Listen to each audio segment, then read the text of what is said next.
गौरी पुत्र गणेश भगवान जी की जय। ओम नमः शिवाय। शिव संकल्प ना छोड़ते, शिव ना भूलते भाव, हर अभाव स्वीकारना, शिव का सहज स्वभाव। बोलिए श्री शंकर पार्वती भगवान जी की जय। मित्रों, आज सावन मास का सोमवार है और कहते हैं आज के दिन भगवान शिव और माता पार्वती की कथा एवं सावन के सोमवार की व्रत कथा को सुनने से अनंत शुभ फलों की प्राप्ति होती है एवं मनुष्यों के सभी पाप और संकट कट जाते हैं तथा मनोकामनाओं की पूर्ति होती है। तो आज मैं आपको सुना रहा हूँ भगवान शिव और माता पार्वती की बड़ी ही दुर्लभ कथाएं। तो इन कथाओं को बड़ी ही श्रद्धा और प्रसन्नचित मन से पूरा अवश्य सुनिएगा और वीडियो के अंत में भगवान शिव जी की आरती सुनने से ही व्रत पूर्ण माना जाता है। तो आइए भगवान श्री शंकर पार्वती जी के चरणों का ध्यान करते हुए इन पावन कथाओं को सुनते हैं। पूर्व काल में यज्ञदत्त नामक एक ब्राह्मण थे। समस्त वेद शास्त्र आदि का ज्ञाता होने से उन्होंने अतुल धन एवं कीर्ति अर्जित की थी। उनकी पत्नी सर्वगुण संपन्न थीं। कुछ दिनों के बाद उन्हें एक पुत्र उत्पन्न हुआ जिसका नाम गुणनिधि रखा गया। बाल्यावस्था में इस बालक ने कुछ दिन तो धर्मशास्त्र आदि समस्त विद्याओं का अध्ययन किया, परंतु बाद में वह कुसंगति में पड़ गया।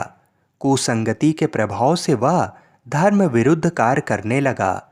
वह अपनी माता से द्रव्य लेकर जुआ खेलने लगा और धीरे धीरे अपने पिता द्वारा अर्जित धन तथा कीर्ति को नष्ट करने लगा। कुसंगति के प्रभाव से उसने स्नान संध्या आदि कार्य ही नहीं छोड़ा, अपितु शास्त्र निंदकों के साथ रहकर वह चोरी, परस्त्री गमन, मदपान आदि कुकर्म भी करने लगा। परंतु उसकी माता पुत्र स्नेहवश ना तो उसे कुछ कहती थी और ना उसके पिता को ही कुछ बताती, इसलिए यज्ञदत्त को कुछ भी पता नहीं चला। जब उनका पुत्र 16 वर्ष का हो गया तब उन्होंने बहुत धन खर्च करके एक शीलवती कन्या से गुणनिधि का विवाह कर दिया, परंतु फिर भी उसने कुसंगति को ना छोड़ा।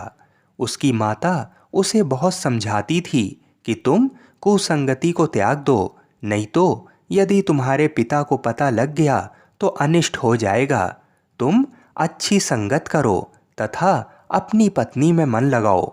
यदि तुम्हारे कुकर्मों का राजा को पता लग गया तो वह हमें धन देना बंद कर देगा और हमारे कुल का यश भी नष्ट हो जाएगा। परंतु बहुत समझाने पर भी वह नहीं सुधरा, अपितु उसके अपराध और बढ़ते ही गए। उसने वेश्यागमन तथा धूत क्रीड़ा में घर की समस्त संपत्ति नष्ट कर दी। एक दिन वह अपनी सोती हुई माँ के हाथ से अंगूठी निकाल कर ले गया और उसे जुए में हार गया।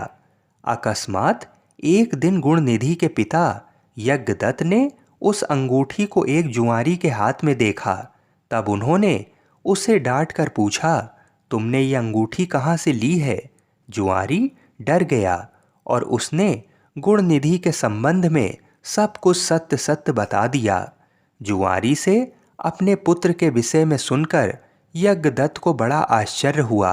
वे लज्जा से व्याकुल होते हुए घर आए और उन्होंने अंगूठी के संबंध में प्राप्त हुई गुणनिधि के विषय की सारी बातें अपनी पत्नी से कहीं।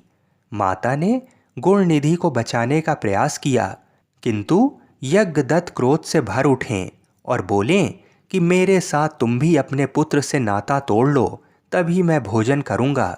पति की ये बात सुनकर वह उनके चरणों पर गिर पड़ी और गुणनिधि को एक बार क्षमा कर देने की प्रार्थना की, जिससे यज्ञदत्त का क्रोध कुछ कम हो गया।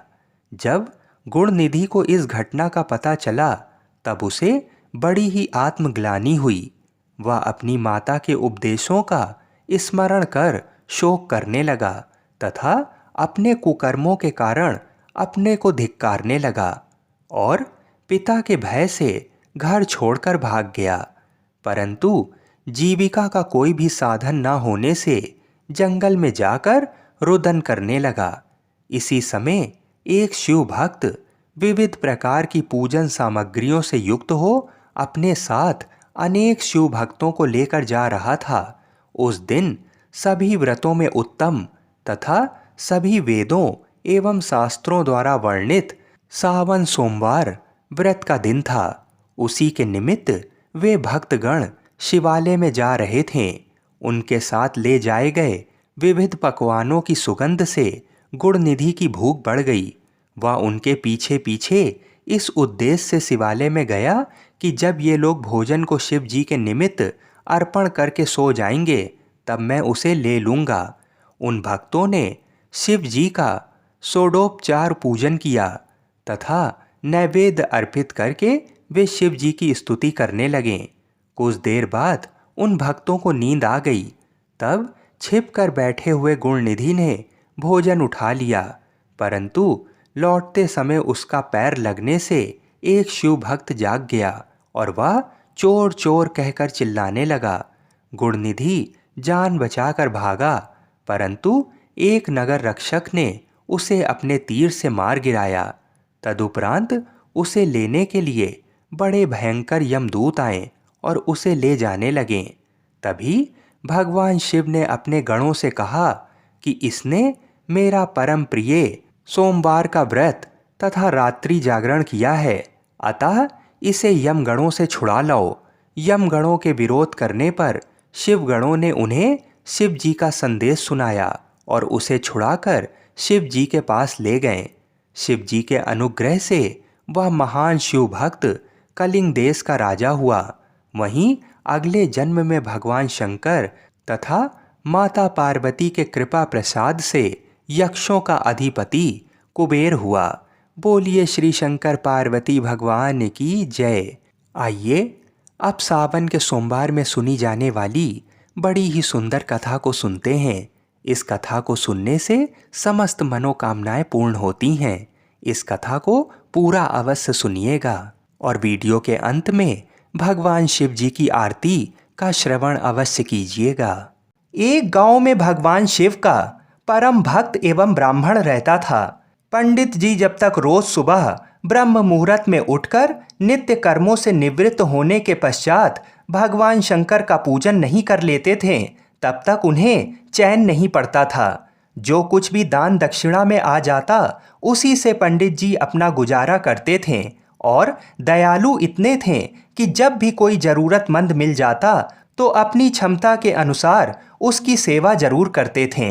इस कारण शिव के परम भक्त ब्राह्मण देवता गरीबी का जीवन व्यतीत कर रहे थे। पंडित जी की इस दानी प्रवृत्ति से उनकी पत्नी उनसे चिढ़ती तो थी, किंतु उनकी भक्ति परायणता को देख उनसे अत्यधिक प्रेम करती थी, इसलिए वह कभी भी उनका अपमान नहीं करती थी। साथ ही अपनी जरूरत का धन वह आस पड़ोस में मजदूरी करके जुटा लेती थी। एक समय ऐसा आया जब मंदिर में दान दक्षिणा कम आने लगी, जिससे पंडित जी को आर्थिक तंगी का सामना करना पड़ा। घर की मूल आवश्यकताओं की पूर्ति नहीं होने के कारण ब्राह्मणी दुखी रहने लगी। इसी तरह दिन बीतने लगे। एक दिन महाशिवरात्रि का दिन आया। उस दिन भी पंडित जी हमेशा की तरह ब्रह्म मुहूर्त में उठकर नित्य कर्मों से निवृत्त होने के लिए नदी की ओर चल दिए। संयोग से उस समय उस राह से पार्वती जी और शिव जी गुजर रहे थे। अचानक से पार्वती जी की नज़र उस ब्राह्मण पर पड़ी। आज पंडित जी महाशिवरात्रि को लेकर इतने उत्साहित नहीं थे जितने कि अक्सर हुआ करते थे। पार्वती जी को बात समझते देर नहीं लगी। उन्होंने शिव जी से कहा, भगवान, ये ब्राह्मण देवता प्रतिदिन आपकी उपासना करते हैं, फिर भी आपको इसकी चिंता नहीं है। पार्वती जी की बात सुनकर शिव जी बोले, देवी, अपने भक्तों की चिंता मैं नहीं करूँगा तो कौन करेगा। पार्वती जी बोली, तो हे देव, आपने अब तक इसकी सहायता क्यों नहीं की। तब शिव जी बोले, देवी आप निश्चिंत रहिए, अब तक उसने जितने बिल्व पत्र शिवलिंग पर चढ़ाए हैं वही बिल्व पत्र आज रात्रि में उसे धनपति बना देंगे। ये बातचीत करके पार्वती जी और शिव जी तो चल दिए, किंतु संयोग तो देखिए, उसी समय उस राह में एक व्यापारी गुजर रहा था। उसने छुपकर शिव जी और पार्वती जी का वार्तालाप सुन लिया। व्यापारी ने अपना दिमाग चलाया, अगर बिल्व पत्र से ब्राह्मण धनपति हो सकता है तो फिर मैं क्यों नहीं हो सकता। यही सोच वह ब्राह्मण के घर पहुंच गया और ब्राह्मण से बोला, पंडित जी, आपने अब तक जितने भी बिल्व पत्र शिव पूजन में चढ़ाए हैं वह सब मुझे दे दीजिए। बदले में मैं आपको 100 स्वर्ण मुद्राएं दूंगा। पंडित जी ने अपनी पत्नी से पूछा तो वह बोली, पुण्य का दान ठीक तो नहीं है, किंतु अगर आपका मन करे तो दे दीजिए, हमें धन की जरूरत है, इसलिए दे दीजिए। पंडित जी ने सारे बिल्व पत्र बोरे में भरकर सेठ जी को दे दिए। बिल्व पत्रों का बोरा लेकर सेठ जी पहुंच गए मंदिर और शिवलिंग पर चढ़ाकर देखने लगे कि कब शिव जी कृपा करेंगे और कब वह और धनपति बन जाएगा। प्रतीक्षा करते करते सेठ जी को आधी रात हो गई। सेठ जी चमत्कार देखने के लिए बहुत उतावले हो रहे थे। आखिर में तीसरा पहर गुजरने के बाद सेठ जी के सब्र का बांध टूट ही गया और क्रोध में आकर सेठ जी शिवलिंग को झंझोरने लगे। फिर अचानक ही चमत्कार हुआ। सेठ जी के हाथ शिवलिंग से ही चिपके रह गए। उन्होंने बहुत प्रयास किया किंतु हाथ हिले तक नहीं। थक हार कर सेठ जी शिव जी से क्षमा याचना करने लगे तो शिव जी बोले, हे लोभी सेठ, जिस ब्राह्मण से तूने ये बिल्व पत्र खरीदे हैं उसे 1000 स्वर्ण मुद्राएं दे, तब जाकर तेरे हाथ छूटेंगे।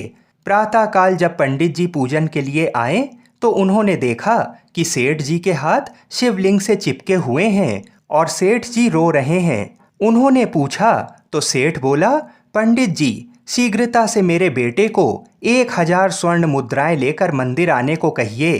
पंडित जी ने सेठ के बेटे को बुलाया और सेठ ने वह स्वर्ण मुद्राएं ब्राह्मण को दिलवा दी। तब जाकर सेठ के हाथ शिवलिंग से छूटे। यह देखकर पार्वती जी शिव जी से पूछती हैं, हे नाथ, आपने अब तक अपने भक्त को कोई धन नहीं दिया। शिव जी बोले, देवी, मेरे पास कहाँ धन है जो मैं दूंगा, किंतु मेरा भक्त अब गरीब नहीं है, ये तुम स्वयं देख लो। जैसी कृपा भगवान शिव और माता पार्वती ने उस ब्राह्मण पर की, ऐसी ही कृपा भगवान हम सब पर करें। बोलिए शंकर पार्वती भगवान की जय। आइए अब मनोकामनाओं को पूरी करने वाली दूसरी कथा को सुनते हैं। इस कथा को सुनने से ही व्रत संपूर्ण माना जाता है। भगवान श्री कार्तिकेय जी शिव पार्वती जी के पुत्र हैं तथा सदैव बालक रूप ही रहते हैं, परंतु उनके इस बालक स्वरूप का भी एक रहस्य है। एक बार शंकर भगवान ने पार्वती जी के साथ जुआ खेलने की अभिलाषा प्रकट की। खेल में भगवान शंकर जी अपना सब कुछ हार गए। हारने के बाद भोलेनाथ जी अपनी लीला को रचते हुए पत्तों के वस्त्र पहनकर गंगा के तट पर चले गए। कार्तिकेय जी को जब सारी बात पता चली तो वह माता पार्वती से समस्त वस्तुएं वापस लेने के लिए आए। इस बार खेल में पार्वती जी हार गईं तथा कार्तिकेय जी शंकर जी का सारा सामान लेकर वापस चले गए। अब इधर पार्वती जी भी चिंतित हो गईं कि सारा सामान भी गया तथा पति भी दूर हो गए। पार्वती जी ने अपनी व्यथा अपने प्रिय पुत्र गणेश जी को बताई तो मात्र भक्त गणेश जी स्वयं जुआ खेलने शंकर भगवान जी के पास पहुँचे। गणेश जी इस खेल में जीत गए और लौटकर अपनी जीत का समाचार अपनी माता पार्वती को सुनाया। इस पर पार्वती जी बोलीं कि उन्हें अपने पिता को साथ लेकर आना चाहिए था। गणेश जी फिर भोलेनाथ जी की खोज करने निकल पड़े। भोलेनाथ जी से उनकी भेंट हरिद्वार में हुई। उस समय भोलेनाथ भगवान विष्णु जी व कार्तिकेय जी के साथ भ्रमण कर रहे थे। पार्वती जी से नाराज भोलेनाथ ने लौटने से मना कर दिया। भोलेनाथ जी के भक्त रावण ने गणेश जी के वाहन मूसक को बिल्ली का रूप धारण करके डरा दिया। मूसक गणेश जी को छोड़कर भाग गए। इधर भगवान विष्णु ने भोलेनाथ की इच्छा से पासा का रूप धारण कर लिया था। गणेश जी ने माता के उदास होने की बात भोलेनाथ जी को कह सुनाई। इस पर भोलेनाथ बोले कि हमने नया पासा बनवाया है, अगर तुम्हारी माता पुनः खेल खेलने को सहमत हों तो मैं वापस चल सकता हूँ। श्री गणेश जी के आश्वासन पर भोलेनाथ जी वापस पार्वती जी के पास पहुँचे तथा खेल खेलने को कहा। इस पर पार्वती जी हंस पड़ीं और बोलीं, अभी आपके पास क्या चीज़ है जिससे खेल खेला जाए? ये सुनकर भोलेनाथ जी चुप हो गए। इस पर नारद जी ने अपनी वीणा आदि सामग्री उन्हें दी। इस खेल में श्री भोलेनाथ जी हर बार जीतने लगे। एक दो पासे फेंकने के बाद गणेश जी समझ गए तथा उन्होंने भगवान विष्णु के पासा रूप धारण करने का रहस्य माता पार्वती जी को बता दिया। सारी बात सुनकर पार्वती जी को क्रोध आ गया। रावण ने माता को समझाने का प्रयास किया, पर उनका क्रोध शांत नहीं हुआ तथा क्रोधवश उन्होंने भोलेनाथ जी को श्राप दे दिया कि गंगा की धारा का बोझ उनके सर पर रहेगा। नारद जी को कभी एक स्थान पर न टिकने का अभिशाप मिला। भगवान विष्णु जी को श्राप दिया कि यही रावण तुम्हारा शत्रु होगा तथा रावण को श्राप दिया कि विष्णु ही तुम्हारा विनाश करेंगे। कार्तिकेय जी को भी माता पार्वती जी ने कभी जवान ना होने का श्राप दिया। इस पर सर्वजन चिंतित हो उठे। तब नारद जी ने अपनी विनोदपूर्ण बातों से माता का क्रोध शांत किया, तो माता ने उन्हें वरदान मांगने को कहा। नारद जी बोले कि आप सभी को वरदान दें, तभी मैं वरदान लूंगा। पार्वती जी सहमत हो गईं। तब भगवान शंकर जी ने कार्तिक शुक्ल के दिन जुए में विजयी रहने वालों को वर्ष भर विजयी बनाने का वरदान मांगा।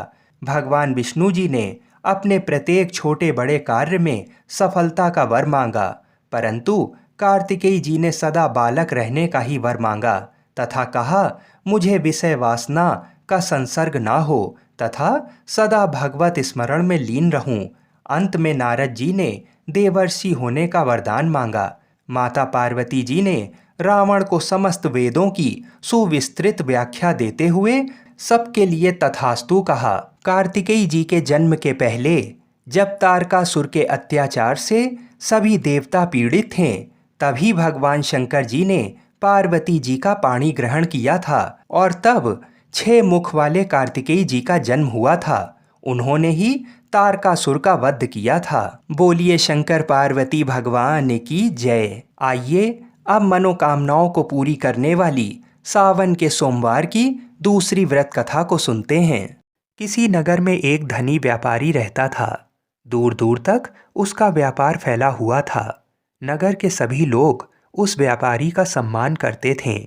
इतना सब कुछ संपन्न होने के बाद भी वह व्यापारी बहुत दुखी था, क्योंकि उसका कोई पुत्र नहीं था, जिस कारण अपने मृत्यु के पश्चात व्यापार के उत्तराधिकारी की चिंता उसे हमेशा सताती रहती थी।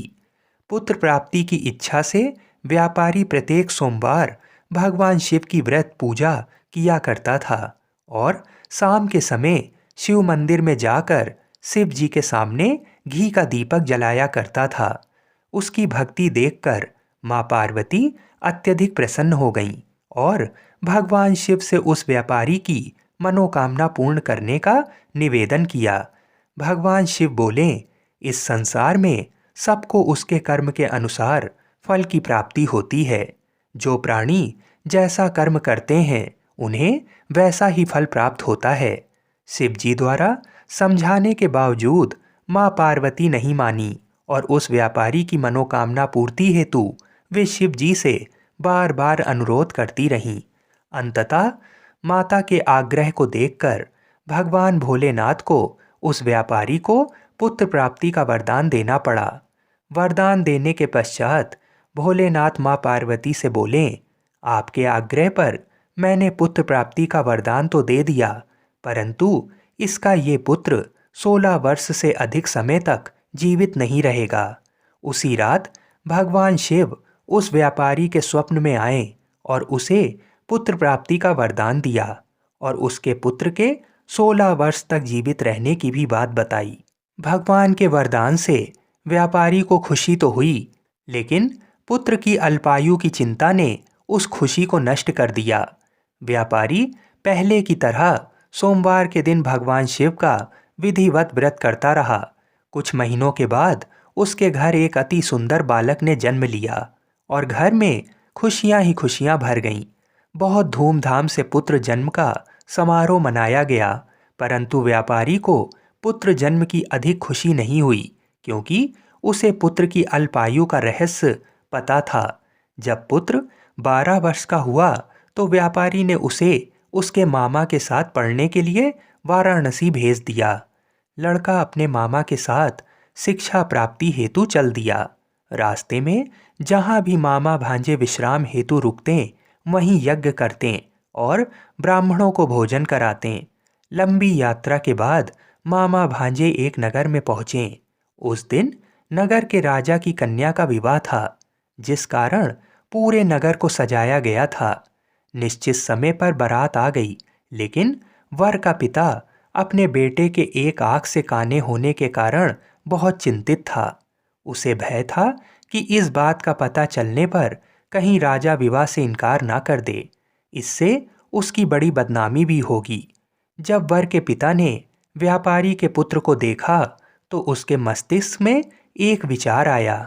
उसने सोचा, क्यों ना इस लड़के को दूल्हा बनाकर राजकुमारी से विवाह करा दूं।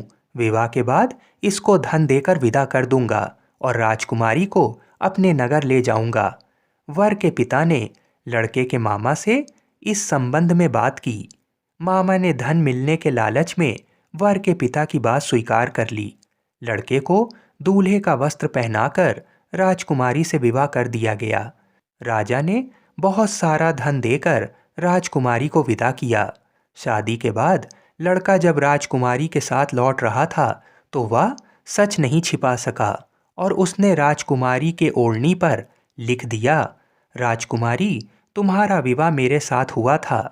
मैं तो वाराणसी पढ़ने के लिए जा रहा हूँ और अब तुम्हें जिस नवयुवक की पत्नी बनना पड़ेगा वह काना है, यानी एक आंख से उसे दिखाई नहीं देता। जब राजकुमारी ने अपनी ओढ़नी पर लिखा हुआ पढ़ा तो उसने काने लड़के के साथ जाने से इनकार कर दिया।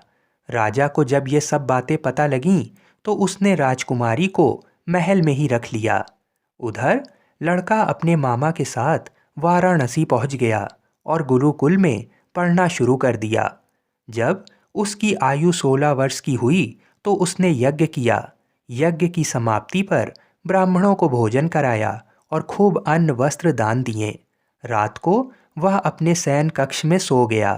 शिव के वरदान के अनुसार शयन अवस्था में ही उसके प्राण पखेरु उड़ गए।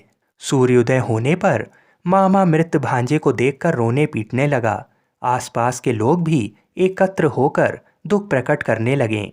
लड़के के मामा के रोने विलाप करने के स्वर समीप से गुजरते हुए भगवान शिव और माता पार्वती ने भी सुने। माता पार्वती ने भगवान से कहा, हे प्राणनाथ, मुझे इसके रोने के स्वर सहन नहीं हो रहे हैं। आप इस व्यक्ति के कष्ट को अवश्य दूर करें। भगवान शिव ने माता पार्वती के साथ अदृश्य रूप में समीप जाकर देखा तो भोलेनाथ माता पार्वती से बोले, ये तो उसी व्यापारी का पुत्र है जिसे मैंने 16 वर्ष की आयु का वरदान दिया था। इसकी आयु पूरी हो गई है। माँ पार्वती ने फिर भगवान शिव से निवेदन कर उस बालक को जीवन देने का आग्रह किया। माता पार्वती के आग्रह पर भगवान शिव ने उस लड़के को जीवित होने का वरदान दिया और कुछ ही पल में वह जीवित होकर बैठ गया। शिक्षा समाप्त करके लड़का मामा के साथ अपने नगर की ओर चल दिया। दोनों चलते हुए उसी नगर में पहुँचे जहाँ उसका विवाह हुआ था। उस नगर में भी यज्ञ का आयोजन किया। समीप से गुजरते हुए नगर के राजा ने यज्ञ का आयोजन देखा और उसने तुरंत ही लड़के और उसके मामा को पहचान लिया। यज्ञ के समाप्त होने पर राजा मामा और लड़के को महल में ले आया और कुछ दिन उन्हें महल में रखकर बहुत सा धन, वस्त्र आदि देकर राजकुमारी के साथ विदा कर दिया। इधर भूखे प्यासे रहकर व्यापारी और उसकी पत्नी बेटे की प्रतीक्षा कर रहे थे। उन्होंने प्रतिज्ञा कर रखी थी कि यदि उन्हें अपने बेटे की मृत्यु का समाचार मिला तो दोनों अपने प्राण त्याग देंगे।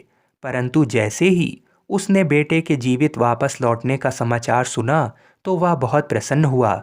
वह अपनी पत्नी और मित्रों के साथ नगर के द्वार पर पहुंचा। अपने बेटे के विवाह का समाचार सुनकर पुत्रवधू राजकुमारी को देखकर उसकी खुशी का ठिकाना नहीं रहा। उसी रात भगवान शिव ने व्यापारी के स्वप्न में आकर कहा, हे श्रेष्ठी, मैंने तेरे सोमवार के व्रत करने और व्रत कथा सुनने से प्रसन्न होकर तेरे पुत्र को लंबी आयु प्रदान की है। पुत्र की लंबी आयु जानकर व्यापारी बहुत प्रसन्न हुआ। शिव भक्त होने तथा सोमवार का व्रत करने से व्यापारी की सभी मनोकामनाएं पूर्ण हुईं। इसी प्रकार जो भक्त सोमवार का विधिवत व्रत करते हैं और व्रत कथा सुनते हैं, उनकी सभी इच्छाएं पूरी होती हैं। बोलिए श्री शंकर पार्वती भगवान की जय। बोलिए श्री सीताराम जी महाराज की जय। आइए अब मनोकामनाओं की पूर्ति करने वाली दूसरी कथा को सुनते हैं। तो आज मैं आपको सुना रहा हूँ भगवान शिव और माता पार्वती की बड़ी ही दुर्लभ कथा। तो इस कथा को बड़ी श्रद्धा और प्रसन्नचित मन से सुनिएगा।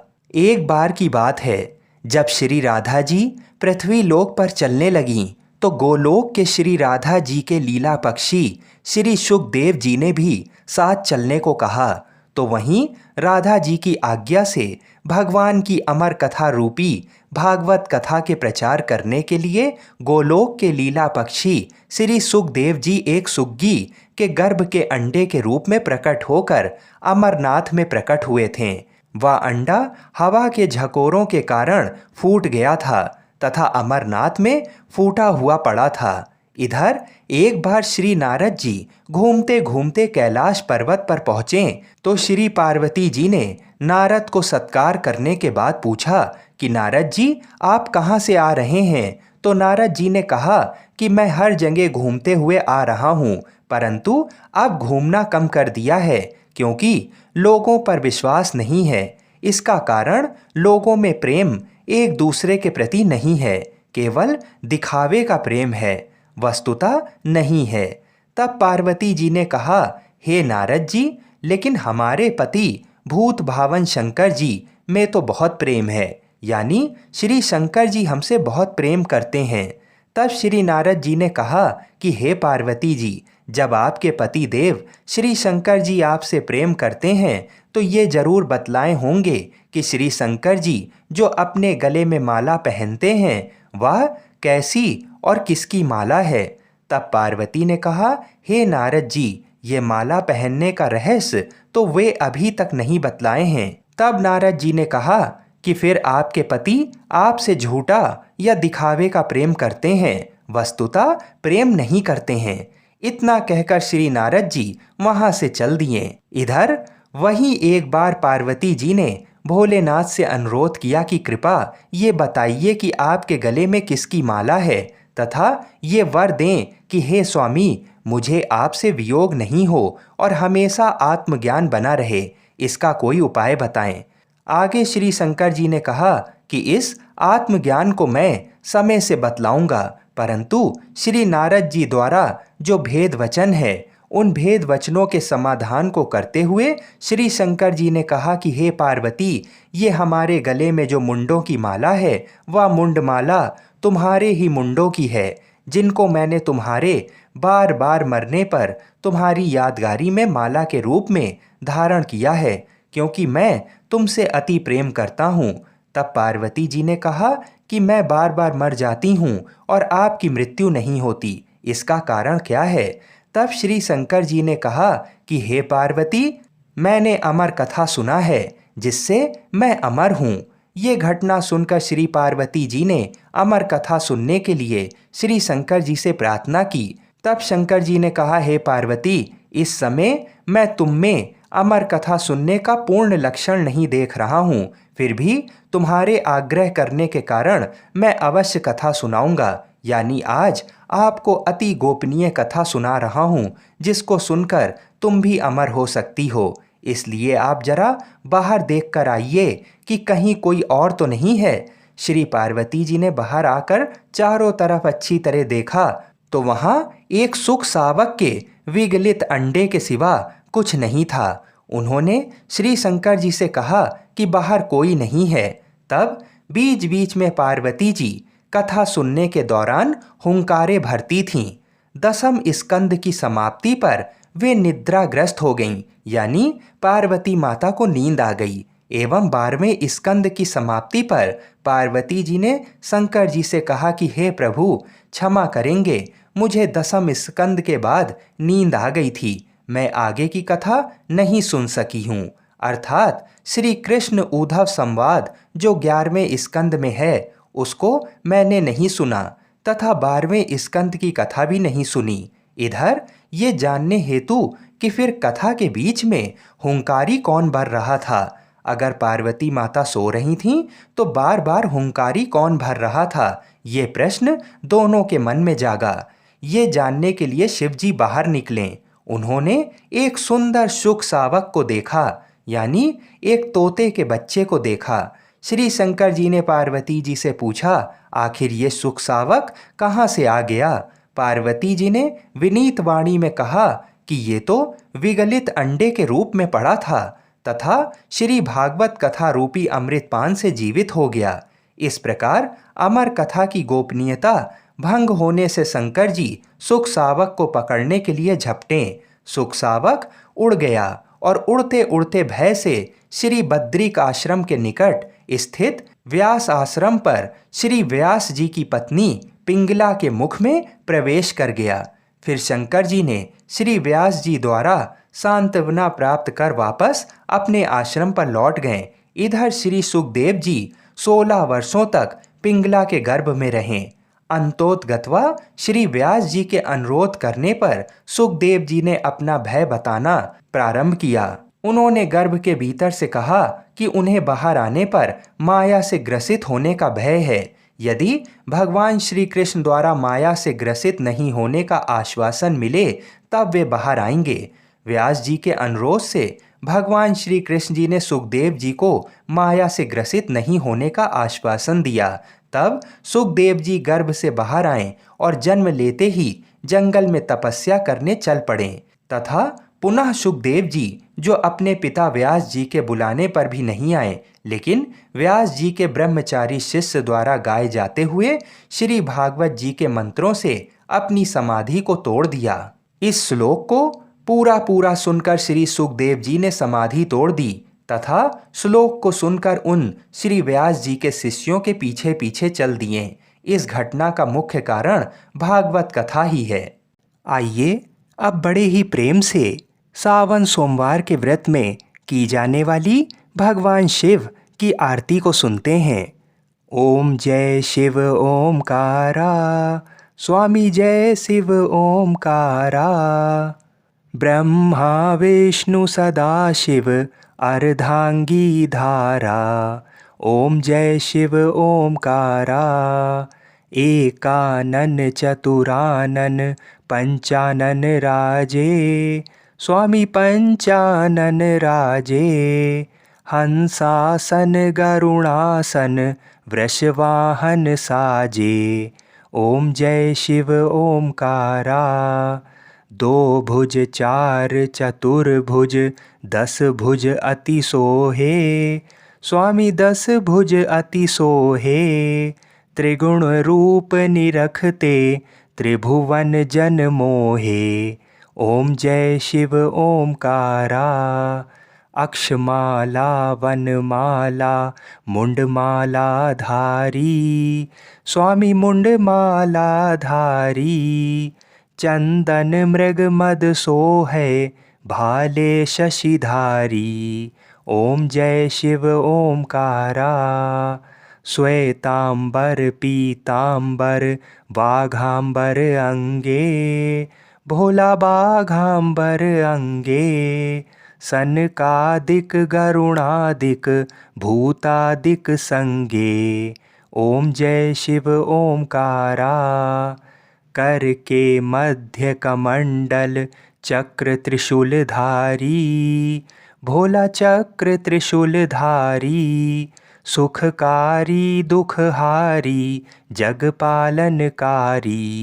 ओम जय शिव ओमकारा। ब्रह्मा विष्णु सदाशिव जानत अविवेका, स्वामी जानत अविवेका। प्रणवाक्षर में शोभित ये तीनों एका। ओम जय शिव ओमकारा। त्रिगुण स्वामी जी की आरती जो कोई नर गावे, स्वामी जो कोई नर गावे, कहत शिवानंद स्वामी सुख संपत्ति पावे। ओम जय शिव ओमकारा, लक्ष्मी वा सावित्री पार्वती संगा, भोला पार्वती संगा, पार्वती अर्धांगी शिव लहरी गंगा। ओम जय शिव ओमकारा, पर्वत सोहे पार्वती शंकर कैलाशा, भोला शंकर कैलाशा, भांग धतूर का भोजन भस्मी में वासा। ओम जय शिव ओमकारा, जटा में गंग बहत है गल मुंडल माला, भोला गल मुंडन माला, शेष नाग लिपटावत ओढ़त मृग छाला। ओम जय शिव ओमकारा, काशी में विराजे विश्वनाथ नंदी ब्रह्मचारी, स्वामी नंदी ब्रह्मचारी, नित उठ दर्शन पावत महिमा अति भारी। ओम जय शिव ओमकारा, ओम जय शिव ओमकारा, भोला जय शिव ओमकारा, स्वामी जय शिव ओमकारा, ब्रह्मा विष्णु सदाशिव अर्धांगी धारा। ओम जय शिव ओमकारा, बोलिए श्री शंकर पार्वती भगवान की जय। ओम नमः पार्वती पतये, हर हर महादेव।